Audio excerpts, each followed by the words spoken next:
Hi class and welcome to week 3. These are your announcements for week 3. You're pretty much doing this week the same thing we did last week, and for the next 2 weeks it'll be similar. So this week you'll be finishing the writing the essay and sentence skills modules in my labs. Remember that you need to submit your screenshots through Blackboard. You don't need to email them to me unless for some reason you're not sure they went through in Blackboard and you want to do it just to be safe. You can send them to me through email. Last week on my announcements video, I show you the 3 shots that I would like to see of the end of each module where it shows all of the stars along the topics. Remember, you do have to complete each topic, and you do that by mastering the post-test with a 70% or better.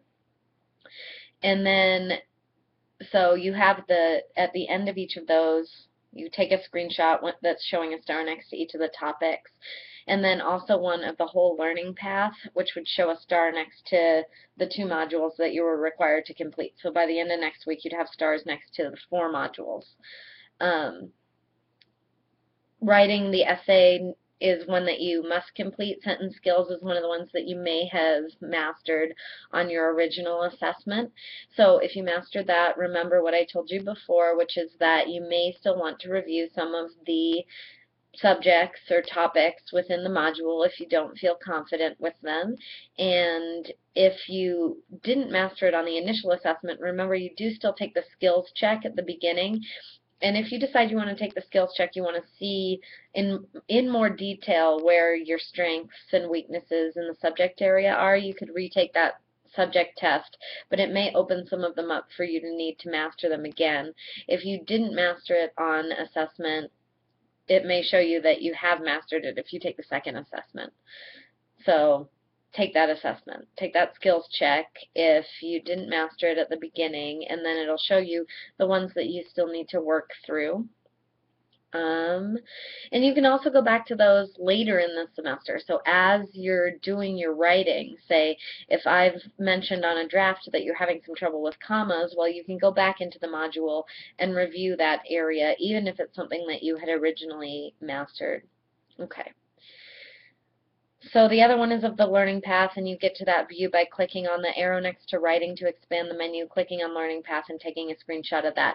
You can paste all of those screenshots into the same document and submit it as one document through Blackboard. And you find the link to submit it by going to the Start Here tab, then clicking on Week 3 Assignments, and then where you see the title of the assignment, it's the only thing in the folder this week. You click on the title of that assignment, and you'll see the submission field where you can attach your documents or document with all of your screenshots. They do all need to be submitted at the same time. You can only submit once through Blackboard, so don't finish one, then submit it, and then realize that you can't submit anymore. Save them to your computer, or if you're working on a lab computer, email them to yourself or save them in your My Drive, and then pull them all up at the same time to submit at the end to Blackboard. And yeah, don't wait till the last minute. I think some of you may have seen that my labs is relatively time consuming, and you should expect to spend at least 7 to 8 hours on my labs during the week. So if you're waiting until Sunday, you may find that you're not finishing. I would suggest that you don't go back and forth, like do one in writing the essay, then one in sentence skills. I suggest that you focus on completing one, and then you move on and focus on completing the other. There are more parts to the sentence skills than there are to writing the essay. But you do want to just do one at a time, because then even if you don't complete everything, you can still submit the one that you have fully completed to receive the credit for that module. Remember, the module does have to be complete to receive credit, and each one is worth 25 points. Yeah, again, just really don't wait till the last minute. Be setting some time aside to work on it, if not every day, at least several times during the week. Planned times that you are going to devote to doing the work for the class. And if you're working ahead, I can also give you the additional attempts that you may need to complete the post-assessment. So if you take it twice and don't complete it, it shows up for me as what's called an exhausted resource, meaning that I need to open it up for more attempts.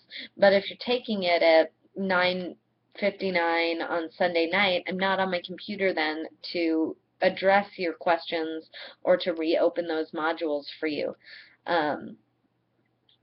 Some people did not complete any work in my labs last week, and I'd just like to remind you that if you're not completing the work in my labs, and that happens for 2 consecutive weeks, you will be withdrawn from the class according to the syllabus policy.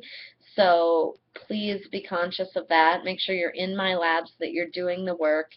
That is the work for the class for the week, so you do need to be participating in that.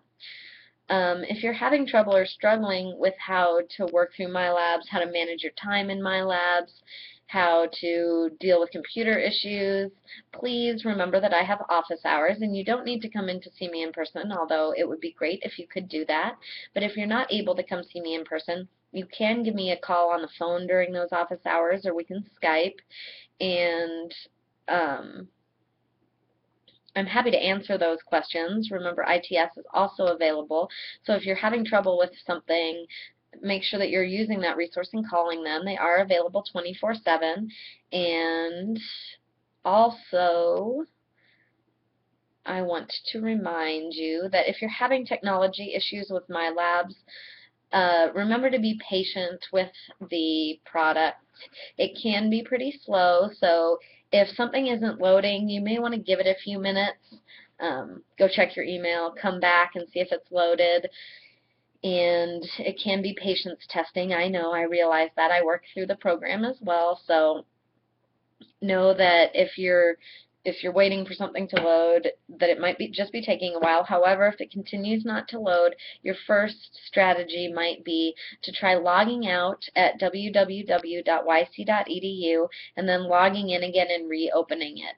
There are systemic outages occasionally. They usually resolve fairly quickly. So if you give it 5-10 minutes, log out, log in again, and then you may be able to work on the page that wasn't loading. So hopefully that's helpful, and that does give you some strategies for how to address technical issues. Sometimes switching browsers can also be helpful if you're having trouble submitting or sending something, especially if you're using Safari for Mac or Internet Explorer for PC or Mac. You may consider downloading Firefox and or Google Chrome for use in the class, and that may resolve some of the technical issues you're having.